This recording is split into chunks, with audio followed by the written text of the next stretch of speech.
안녕하세요. 악의 마음 있는 자들의 송하영 역을 맡은 김양길이라고 반갑습니다. 안녕하세요. 반갑습니다. 여러분 권준영입니다.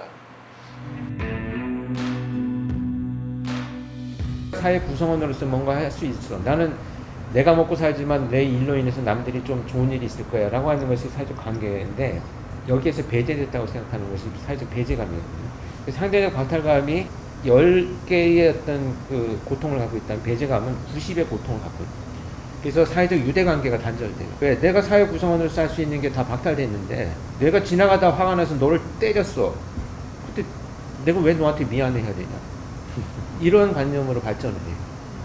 그래서 이게 사회적 배제감이 훨씬 더 큰 문제예요. 이것을 발견한 것이 유영철 면담하고 정남규로 넘어가면서, 아, 이 두 놈이 똑같이 갖고 있는 게 배제감이었구나. 이거는 상대적 박탈감이 아니구나. 이걸 발견을 하는 거죠. 그래서 사실 요즘 젊은 친구들 갖고 있는 박탈감이나 배제감들이 그런 거거든요. 그러니까 박탈감이 발전을 하면 배제감이 돼요. 나는 되게 놀란 게, 일반인들이 생각할 때 범죄자들이 과연 그 경계선에서 왜 얘는 이 길을 선택했을까를 정말 고민한 것 같다고 난 생각을 해요. 그래서 그게 결국은 내가 볼 때는 상대적 박탈감을 지금 많이 느끼잖아요. SNS 이런 거 보면 뭐 어디 막 놀러 가고 맛있는 음식 막 사진 올라오고 이러면 상대적 박탈감 느끼잖아요. 박탈감 문제가 아니야. 박탈감은 그냥 누구나 극복할 수 있어요. 왜? 내가 목표만 뚜렷하면 극복이 돼. 근데 배제감은 아무리 목표가 뚜렷해도 안 돼. 그래서 좌절하게 되고 사회적 유대관계가 끊어지게 되는 원인이 되는 거죠. 사이버 범죄자들도 프로파일링이 가능한가요? 가능하죠. 그러니까 프로파일링이라고 하는 것은 그 범죄를 저지르는 사람의 유형과 특성이 무엇인가를 우리가 그 데이터로 만드는 거잖아요. 그러면 사이버 범죄도 지금은 그루밍이 있고 뭐 가스라이팅이 있고, 예를 들어서 뭐 기타 성범죄, 착취물 막 이렇게 다양하게 범죄가 지금 발전하고 있잖아요. 그 유형들이 달라. 그루밍을 저지르는 놈, 착취물 만드는 놈, 얘네들의 특성들은 다르다고 저는 생각을 해요. 그래서 그 특성을 유형화시켜 놓으면 수사에 접근할 때 이것을 어떻게 예방할 것이냐, 또는 수사에 접근할 때 어떤 식으로 전략적으로 체포하고 이거를 그 범죄를 밝힐 것이냐. 연쇄살인범 유영철 정남규의 하던 방식을 똑같이 옮겨서, 프로파일링에 대한 기법에 대한 설명과 그냥 그 예시를 그냥 간단하게 한 가지 정도만 들어주십시오. 그러니까 프로파일링을 결국은 그가 한 행동을 보는 거잖아요. 그렇죠. 행동은 성격이고, 그러니까 성격 심리학 1장에는 사람의 성격은 행동으로 알 수 있다 이렇게 되어 있어요. 예를 들면 그러니까 강도를 저지르는 놈이 있고, 강도를 짓을 하러 들어가서 꼭 성범죄를 저지르는 놈이 있어요. 얘네들 둘은 강도인데 다르잖아요. 근데 강도를 저지르면 성범죄를 저지르는 애들은 강도만 저지르는 애들보다 이런 표현이 조금 적절하지 않을지 몰라도 이놈들의 범죄를 저지르고 난 이후에 만족도가 훨씬 높아요. 내가 사람을 장악해서 위협을 해가지고 돈을 뺏었단 말이야.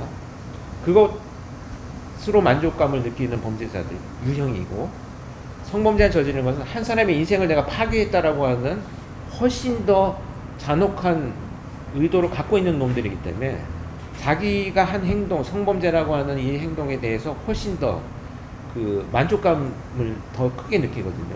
뭐 자백을 받거나 여죄를 추궁하거나 할 때 다르게 대응을 하는 거죠. 질문도 다르고, 그 범죄 유형 행동에 따라서 특징들을 미리 내가 알고 있는 거예요. 살인이라고 얘기하시잖아요. 디지털 성범죄나 그렇죠. 이런 것들. 근데 거기에 심리적인 특징은 결국엔 똑같이 사회적인 배척감에 맞아요. 대한 것들. 타인의 삶을 파괴한다는 거. 그러니까 내가 파괴된 삶을 사는 것들도 내 스스로 회복하고 복구해서 내가 잘 살아야지가 아니고, 나는 이렇게 살고 있으니 너도 마찬가지 삶을 살아야 돼 라고 하는 시기의 감정이죠. 그러니까 그 사람이 갖고 있는 것을 어떻게든 파괴시키려고 하는 거예요. 그러니까 내가 지금 이 상황을 벗어나서 잘 되는 게 목표가 아니고, 너도 나처럼 파괴되어야 돼 라고 하는 목표를 갖고 있는 거죠. 그러면 그런 사이버 범죄에 대한 대처법 같은 건 혹시?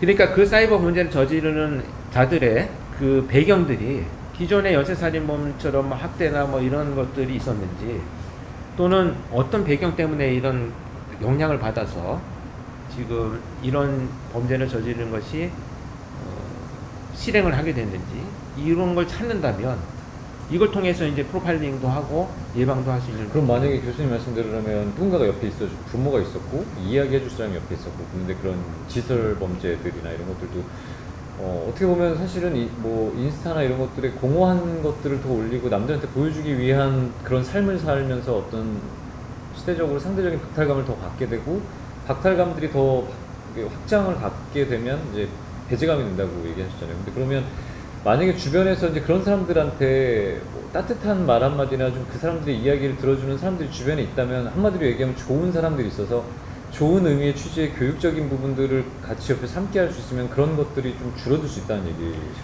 줄어들 수 있어요. 근데 한 가지 차이점, 중요한 차이점은 뭐냐면 그들이 기존에 가져왔던 윤영철, 정남규, 강호순 이런 연쇄살인범들을 보면 30대 중후반에 범죄를 저질렀잖아요. 지금 디지털 범죄를 저지른 애들이 20대 초반이라는 거야.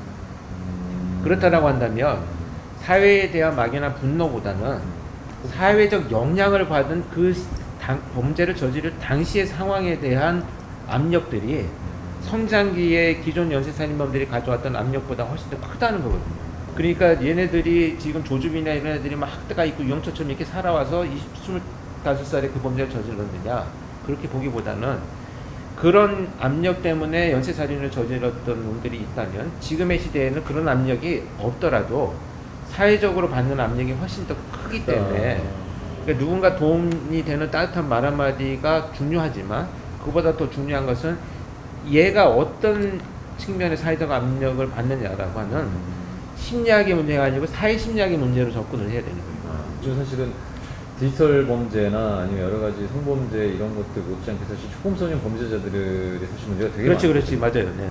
그런 사회적인 압박감에 대한 것들을 이제 그 청소년기에 그거를 그렇지. 표출을 하다 보니까 잘못된 방향으로 표출이 된다면. 그러니까 예전에는 성장기에 정말 뭐 가정 폭력과 또 알코올 문제와 막 이런 자기가 무력감 이런 것들을 계속 경험을 해와가지고 사회는 안 돼라고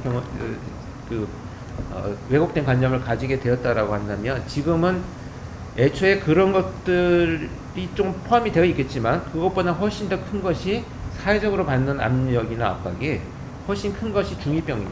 중2병. 그러면 그런 친구들이 사실 지금 초범소년들에 대한 그 법률적인 게 사실 되게 미약하잖아요. 근데 그러면 재범 가능성에 대해서는 어떻게 보세요?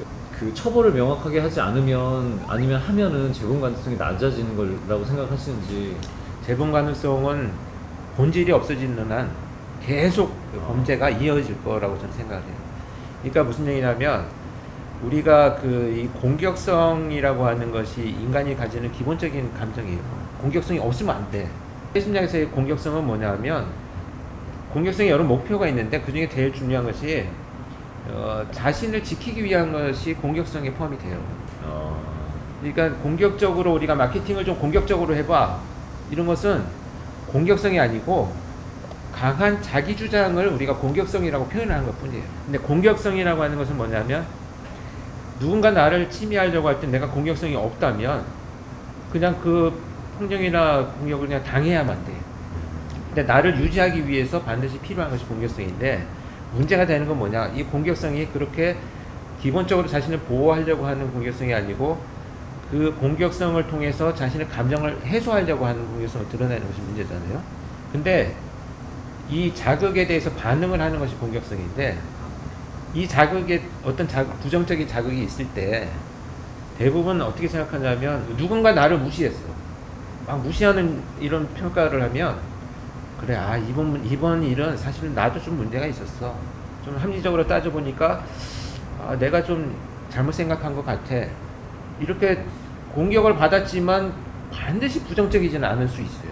뭐 내가 잘못했을 수도 있고 아니면 저 사람이 그렇게 생각할 수밖에 없는 내 행동이 좀 오해의 소지가 있었나? 뭐 이런 것들을 스스로 생각할 수도 있어요. 그러니까 어떤 부정적인 반응을 받았을 때 사람들은 대부분 좌절을 느끼게 되는데 이 좌절이 근데 반드시 부정적인 것만은 아니에요. 그러니까 코로나 때문에 뭔가 지금 식당을 못 가. 근데 좌절해서 화가 나긴 하는데 그렇다고 식당을 가서 부수진 않잖아요. 근데 이 공격을 실행하는 이 자들은 어떤 자극에 대해서 부정적인 반응을 해요. 그런 프로파일러를 하셨을 때 그냥 프로파일러 입장에서 봤을 때 일반인과 범죄자들이 갖고 있는 그 차이가 아까 얘기하신 그 사회에 대한 배척감들도 그게 이렇게 확장이 되는 거지만 지금 얘기하신 그 어떤 자극에 대해서 했을 때 부정적인 그렇죠. 것들을 보이는 게 네. 일반인들과의 차이죠. 차가 뭐 갑자기 끼어들었다 그러면 진짜 화가 갑자기 나지만 뭐 급한 일이 있었겠지 또는 뭐 다양한 우리 생각들을 해요. 뭐 이 상황을 좀 합리적으로 내가 이해하기 위해서. 근데 부정적인 생각만 인출을 하는 사람들의 차를 세우고 특징들은 차를 부시고 저놈이 나를 세상이 나를 무시하고 내 앞에 끼어들어? 라고 하는 부정적인 것에 그냥 갇혀 있는 거죠. 우리 사회에 있는 모든 사람들은 사실 잠재적인 범죄자라고 볼 수 있네요. 볼 수 있지만 대부분들이 그럼 마찬가지죠. 누구나 범죄는 저지를 수 있어요. 그러나 그 절제를 한다. 결과에 대한 나의 책임 또 내가 이런 행동을 했을 때 어떤 결과가 빚어지는 데 명확한 인식이 있어야 되고 또 두 번째는 상대방을 그런 어떤 행위나 행동에 대해서 합리적으로 내가 해석할 수 있는 어떤 사회적 그런 네트워크가 있어야 돼요. 그런 사람들은 범죄를 저지르지 않는데 그게 사회적 차단, 압력 때문에 느끼는 차단. 근데 되게 그 웃긴 상황이 지금 예시를 들어준 그런 걸 보면 막 사람들이 뭔가 범죄를 저지를 것처럼 그 차에서 예를 들면 이제 뭐 누가 앞질러 가거나 해서 날 무시해 이랬는데 분노를 해가지고 날 무시했어 네가 이랬는데 자기보다 강한 사람이 나오거나 그랬었을 땐 그게 수그러든단 말이에요. 그건 인사하고 가는 거지. 그러면 예를 들면 범죄자들도 사실은 연쇄살인마라고 하는 그 범죄자들이 보면 남자가 없는 시간에만 골라서 들어가기 때문에 이것 또한 계획을 세워서 들어가는 체계적인 유형의 네. 범죄자다라고 얘기하는데 맞아요. 그러면은 결국엔 범죄자들이 보면은 연쇄살인이라고 하면은 사회적으로 갖고 있는 약자다라고 할 수 있는 어린아이나 노인들과 여성 이런 사람들을 주로 타겟을 한 건데 남자들을 상대로 연쇄살인을 갖고 있었던 그런 사례가 있나요, 우리나라에? 없어요. 외국은 있어요. 대상이 될 수는 있어요. 그러니까 유형에 따라 목표에 따라 대상이 될 수는 있는데 아침에 일어났는데 알람이 안 울렸어요. 그래서 내가 늦잠을 잔 거야. 부랴부랴 준비를 하고 주차장에 내려갔더니 내 차 앞에 차가 이렇게 그 일자로 되어 있단 말이에요. 근데 연락처가 없어. 그래서 막 경비실에 연락을 하고 또 시간도 늦었는데 어찌 했는데 연락도 늦게 내려오게 해가지고 차를 어쨌든 빼고 출발해서 오는데 그날따라 또 차가 엄청 밀려 있는 거야. 그래서 겨우겨우 뚫고 나와가지고 오른쪽으로 빠져나오려고 딱 접어 들었는데 타이어가 빵꾸가 났어요. 들을 때부터 짜증나죠. 이게 뭐냐면 이 심리학에서 흥분 전이 이론이라는 게 있어. 싸움을 할 때 내가 이 각성되잖아요. 교감신경이 막 각성되고 이 혈액이 막 이 손끝 발끝으로 가면서 내가 공격을 하기 좋은 상태가 되는데 다른 일을 하고 있을 때 뭐 듣거나 영화를 보거나 이런 것들을 할 때도 그만큼 각성될 경우가 있어요. 그러면 내 뇌가 내가 싸울 때랑 지금이랑 혼동을 해. 전이 되는 거예요. 그렇게 겨우겨우 출근을 했는데 사무실에 들어가자마자 누가 농담으로 야 너는 뭐 맨날 늦게 오냐 이렇게 말을 그냥 농담으로 한마디 했단 말이야. 그럼 평상시에 그런 얘기를 하면 아무렇지도 않은데 그날은 폭발해버리잖아요. 그것이 이제 충동적인 문제인데 이 연쇄살인범들은 그런 좌절들이 성장기에서 두들겨 패는 아버지를 아무도 말리지 않는 좌절. 또 내가 살아가면서 뭔가 노력을 해서 좀 바꾸려고 했을 때 아무도 도와주지 않는 좌절. 이것이 계속 쌓여져 와서 어느 정도의 이제 임계치가 다다르면 그때부터는 우발 충동적으로 범행을 저지르는 게 아니고 이렇게 나를 여기까지 오게 만든 너희들에 대한 복수를 계획적으로 하기 시작을 해요. 아빠의 어떤 폭력적인 사건, 그 유영철도 그랬고 우리가 뭐 조강모 일부 찍을 때도 그렇고 아빠가 그렇게 엄마한테 그렇게 했었고 자기한테 그렇게 했었고 아빠도 이제 망치를 휘두르고 그렇게 따지면 사실 복수라는 대상은 남자들에게 대해서 가야 되는 게 원래는 좀 맞지 않나 이런 생각들을 하거든요. 근데 그게 계획적인 것들은 꼭 여성이나 노인이나 그런 쪽으로 옮겨진단 말이에요. 그게 이제 첫 번째는 우리가 연쇄살인범을 너무 과대평가하는 거야. 그러니까 이놈들은 그냥 쉬운 대상. 그러니까 연속성을 가진다고 하면 공격성 이론을 보면 아까 제가 말씀드린 어떤 자극에 대해서 부정적인 생각이 났을 때 공격한다는 것이 있고, 두 번째는 뭐냐면 공격을 하게 되면 자기도 상처를 입을 수가 있거든요. 그래서 공격을 마지막에 실행하게 되는 가장 큰 이유는 모든 수단들을 다 고려해 봤지만 이것밖에 없어 라고 생각할 때 이제 최선의 선택이 공격이라는 거죠. 합리적으로 자신의 감정을 해결해 나가는 이런 것보다는 연쇄적으로 계속 사람들을 내가 죽일 거야. 그냥 이것이 동기화가 되면 기회와 그 어떤 대상에 대한 어떤 이런 것들을 선택하게 되고, 또 편리성, 또 그 계속해 나가고자 하는 이런 노력, 그게 이제 모티브가 갖고 있는 세 가지 특징 중에 해당이 돼요. 이게 동기의 특성 이렇게 보면 첫 번째 목표가 설정이 돼요.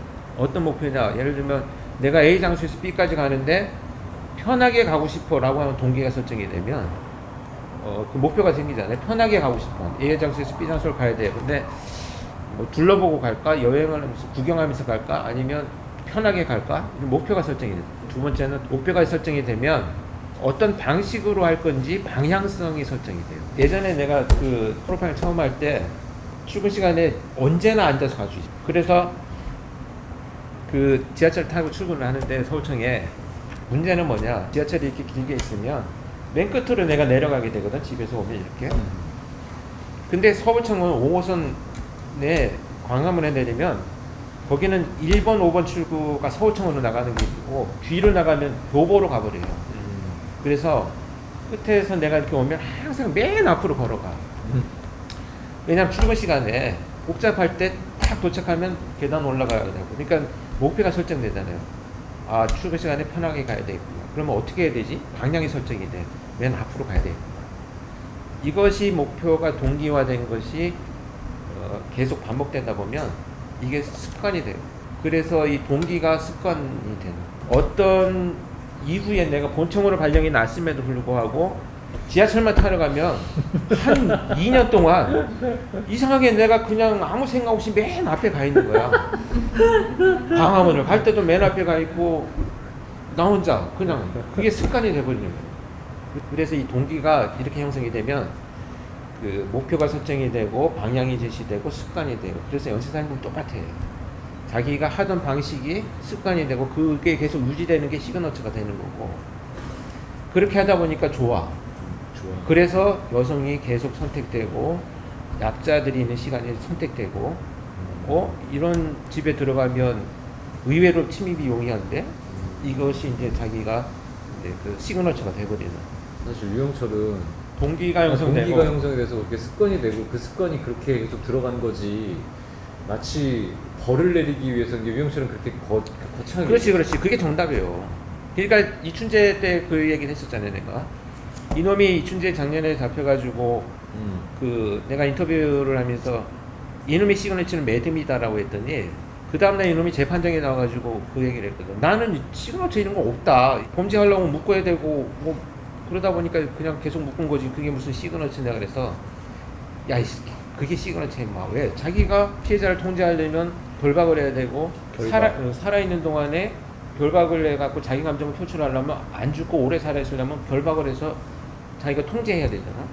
그것이 습관화되고 자기 목표가 설정이 되는 동기가 형성되면서 자기 습관이 된 거죠. 그렇게 하니까 자기 편해. 그래서 그게 시그너처가 된 거예요. 그러니까 이용철도 똑같이 얘기하시면 돼. 그러니까 네가 11시부터 2시 사이에 침입하고 여성들만 상대한 것은 네가 부자를 처벌하는 게 아니고 결국은 네가 편하려고 네 머릿속이 편하려고 한 행동에 불과한 거야. 이런 걸로 이제 연담 중반이 넘어갈 때 너를 이제 가불이 바뀌는 거지. 너는 네가 모르지만 내가 볼 때 너는 이런 놈이야. 진짜 남희 씨가 질문을 흥분 전이 이론해. 이 프로파일링이 시스템적으로 어떻게 정비해 나가는 게 좋을지. 왜냐하면 상황이 바뀌었다라고 해서 그들이 반드시 좋아질 거다라고 하는 기대나 희망은 사실 우리가 추적 연구가 불가능하기 때문에